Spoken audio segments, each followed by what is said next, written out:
Nilqakom għal programm Mit-sena minn Fatima, programm li huwa mtella minni Fader Hayden fl-okkażjoni taċ-ċentinarju tad-diritt tal-Madonna ġewwa Fatima.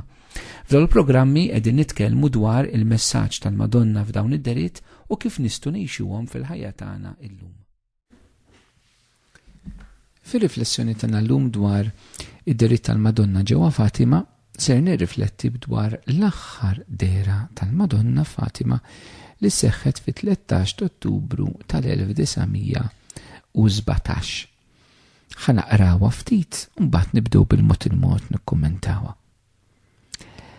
Dejjem skont ma tikteb Suor Luċija fit-tifkiriet tagħha.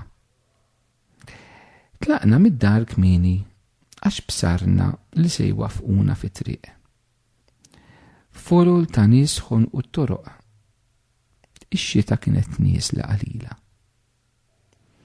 Ommi b'qalba mimlija dubbi dwar dak li kien se jiġri, beżgħet li dik kellha tkun l-aħħar ġurnata ta' ħajti, għalhekk ridet tiġi miegħi. Fit-triq erġajna assistejna għall-istess xeni tax-xahar ta' qabel. Iżda issa kienu aktar filat u aktar imqanqla. Anqas it-tajn ma waqqaf il-dawk in-nies biex jinżlu għall-kub tiegħhom u jittalbu b'tant umiltà. Wasanna sas-siġra fil-kova dajira. Hemm imqanqla minn xi ħaġa ġewwinija qed lin-nies jagħmlu l-umbrell u jgħidu r-rużarju. Xi ħin wara rajna l-beraq. Imbagħad il-Madonna deret fuq is-siġra. Xi trid minni? Irrid li hawn tinbena kappella f'ġieħi. Jiena s-Sinjura tar-Rużarju. Komplu għejdu rużarju kuljum. Il-gwerra se tispiċċa u s-soldati jerġgħu lura fid-djarhom ma jdumux. Imbagħad ikompli dialogu eżisti bejn Luċija u l-Madonna, però xtaqt propju neħdu biċċa u nirrifletti fuqu. Luċija eżisti hawnhekk anke f'sal-aħħar dera tibqa' tistaqsi lill-Madonna xi trid minni. Dinha mhix l-ewwel darba li Luċija u t-tfal saqsew din il-mistoqsija lill-Madonna fid-deriet, imma il-fatt li sal-aħħar mument jibqgħu jistaqsu xi trid minni turina diversi affarijiet li aħna ma nistgħux inħalluhom għaddejjin eżisti. Biex nipprova ħafna daħalkom fl-esperjenza anke anterjuri ta' tfal ta' daw il-viżjonari ta' Fatima biex aħna nitalmu anke dwar il-ħajja spiritwali tagħna. Inti qatt ma tista' tgħid li taf darba l dejjem Alla xi jrid minnek. Aħna rridu nibqgħu dejjem ta' kuljum ngħidulu mulej xi trid minni. Okay, hemm mumenti ta' għażliet li jkunu ċari fil-ħajja, il-mument li żewwiġt, il-mument li sirt patri, li sirt soru, li sirt qassis. Jew għażilt bażla bid-ixxerniment li m'għandekx tiżżewweġ u ta' ħajtek il Alla bħala ġuvni, bħala xebba. Dawk huma l-għażliet kbar tal-ħajja, li ċertament fihom aħna nfittxu ridet Alla. Però aħna kontinwament irridu nagħmlu lej xi trid minni. X'hemm aktar li inti qed titlob minni fil-ħajja tiegħi. Dan huwa qatt kbir ta' ġenerożità tafux li aħna quddiem Alla nibqgħu ngħidulu mulej xi trid minni. U ma neħlux u naħsbu li nafu perfettament il-mulej xi jrid minna. Jew naħsbu li Alla ma jridx iktar minna minn dak li talabna sa issa. It-tfal huma ħafna ġenerużi mal-Madonna. Kull darba kważi jitolbuha xi trid minna, xi trid minna. F'qalbhom hemm dan is-sens li Alla jrid xi ħaġa minnhom, hemm dan is-sens ta' missjoni. U aħna lkoll kemm aħna eżisti. Il-mulej irid xi ħaġa minna. Dak li rid minnek il-bieraħ jista' jkun li jridu minnek illum, imma mhux bil-fors. Jista' jkun li llum il-mulej qed jitlob minnek xi ħaġa differenti mill-bieraħ. Jista' jkun li inti għaddej minn żmien f'ħajtek li l-mulej qed jitolbok affarijiet ġodda fil-ħajja tiegħek. It-tfal jisperawna qatt ma nistgħu ngħidu daqshekk ma' Alla, dejjem aktar xi trid minni. U l-Madonna se titlobhom fil-fatti xi ħaġa ġdida, xi ħaġa li ma kinitx talbitha qabel imma qed titlobhom hekk fl-aħħar dera. Irrid li hawn tinbena kappella f'ġieħi. La, Madonna titlob speċifikament biex tinbena kappella f'ġieħa. Issa sistihijek x'inhu s-sens li tinbena kappella? L-ewwel ħaġa rridu nifhmu li aħna huwa t-tempju vera ta' Alla. Aħna ġisimna huwa tempju tal-Ispirtu. U wara ġisimna hija l-komunità nisranija maquda fl-imkien, dik il-Knisja li hija l-komunità miġbura fl-imkien. Li aħna it-tempju ta' Alla kif jgħidna San Pawl. Però mbagħad il-Knisja l-komunità tinġabar f'post li aħna nsejħulu Knisja, li aħna nsejħulu kappella. Aħna t-tempju ta' Alla, Alla jammar fina, imma aħna ninġabru f'post, f'kappella f'dal-każ, mela il-Madonna x'qed tagħmel meta qed tgħid tixtieq li tinbena kappella f'ġieħa. Mhijiex sempliċiment biex ikun hemm kappella dedikata lill-Madonna, mhix sempliċiment hekk, imma qed tiġbor poplu. Qed tiġbor il-poplu tal-Alla, qed tiġbor il-komunità nisranija. Il-kappella li l-Madonna titlob fid-dera tagħha biex ngħidlek hija replika taċ-ċenaklu. Meta Marija ġabret fl-imkien l-ewwel komunità nisranija jitolbu magħha u madwarha jistennew il-miġġa tal-Ispirtu. Dan huwa sens li tant drabi il-Madonna bħalma talbet ġewwa Lourdes, Fatima, insomma f'tant postijiet oħrajn approvati mill-Knisja li titlob sabiex tinbena dil-kappella, il-post fejn il-poplu tal-Alla jinġabar madwara bħalma ġara fiċ-ċenaklu. U għalhekk ħafna drabi dawn il-kappellel fis-siti tad-deritt tal-Madonna jisiru għajn ta' tiġdid tal-Knisja, għajn ta' tiġdid tal-komunità nisranija. Għaliex? Għaliex minnhom hemmhekk terġa' titwilet l-esperjenza ta' Pentekoste. Il-Knisja terġa' fis-santwarji Marjani eżistil, il-Knisja isa kull darba l-poplu tal-Alla jerġa' jidħol fiċ-ċenaklu, jitlob ma' Marija, jirċievi l-Ispirtu u joħroġ farra fid-dinja biex evanġelizza, biex jaqdi d-dmir tiegħu u x'inhu. Mela dan huwa sens illi din l-om tiġi tiġborna ddaħħalna fl-imkien f'dan iċ-ċenaklu madwara. Itgħid biex il-kappella tkun f'ġieħa. F'ġieħa ftakru li aħna bħala Nsara Kattoliċi nagħmlu differenza kbira bejn il-qima li nagħtu biss lill-Alla u l-venerazzjoni li nagħtuha lill-Qaddisin. U l-ewwel fost il-Qaddisin hija Omna Marija. Warajha San Ġusepp imbagħad il-Qaddisin.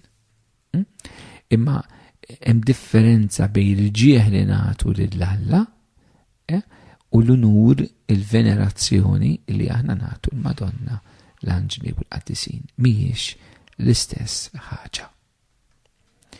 Imbagħad tkomplitejt jiena Sinjura ta' Rożarju.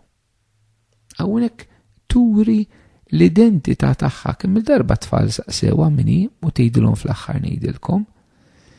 Hawnhekk tgħidilhom minni is-Sinjura ta' Rożarju. Ir-Rożarju huwa marbut intrinsikament mad-deritt ta' Fatima. Propju l-Madonna turi lilha nfisha bħala is-Sinjura ta' Rożarju. Partikolarment jekk Fatima huwa marbut.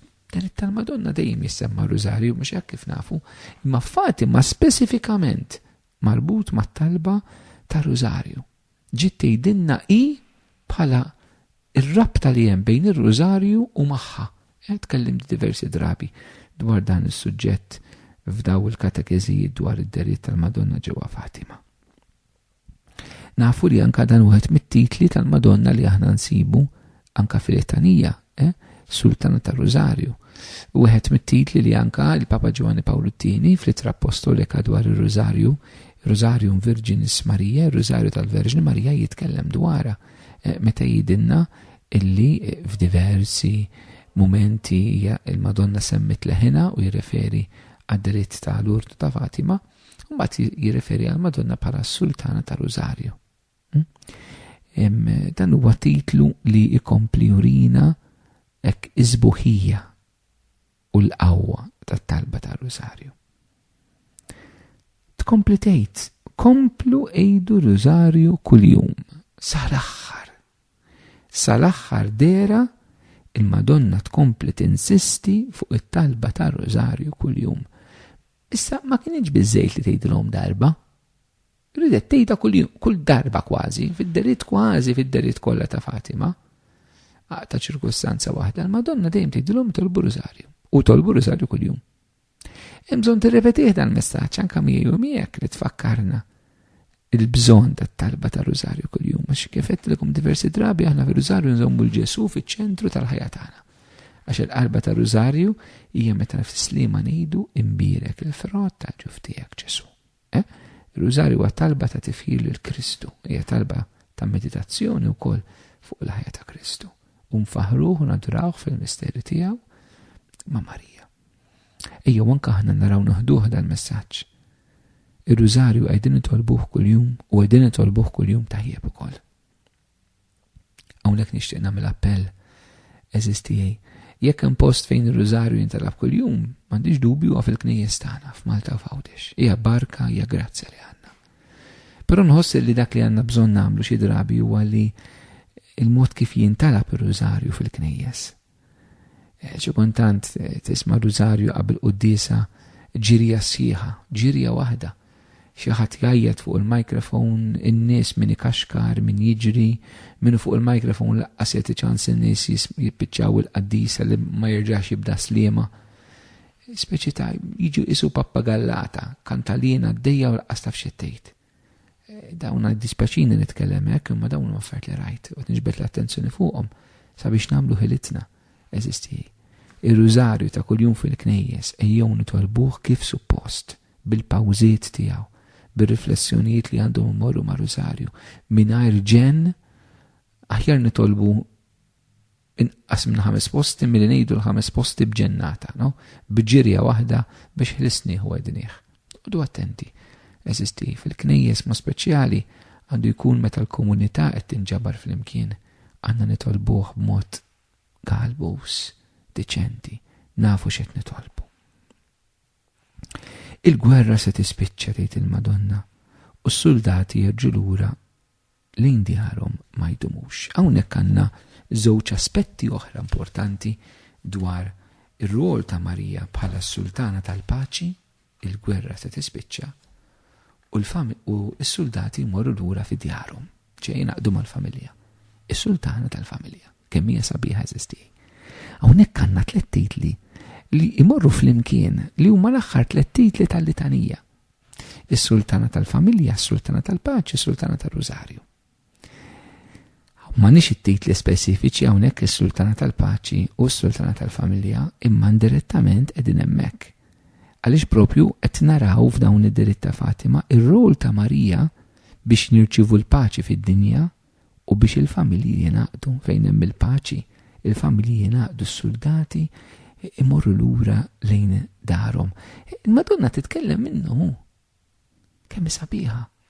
Ma tgħidx biss il-gwerra ħadd tieqaf, imma tgħid aħna nassum li l-gwerra tieqaf allura s-soldati jmorru lura, imma tgħidha li għax hija li trid il-familji maquda taf id-batija tal-familja. Naħseb f'din l-ewwel parti ta' din l-aħħar dera tal-Madonna ġewwa Fatima iridu verament naqbdu daw 3 elementi. Il-Madonna bħala is-sultana tar-Rużarju, bħala dik li titlob magħna biex nirċievu d-don tal-paċi, ma speċjali bit-talba tar-Rużarju, allura s-sultana tal-paċi u dik li trid taqqad flimkien il-familji. Is-sultana tal-familja. Jalla ir-Rużarju jibqa' jkun fiċ-ċentru tal-ħajja tat-talb tal-familji tagħna biex ikonna l-paċi fil-familji u biex ikonna l-għaqda fil-familji. L-imbagħad mill-familji tagħna terġa' tfur l-għaqda u l-paċi fid-dinja kollha.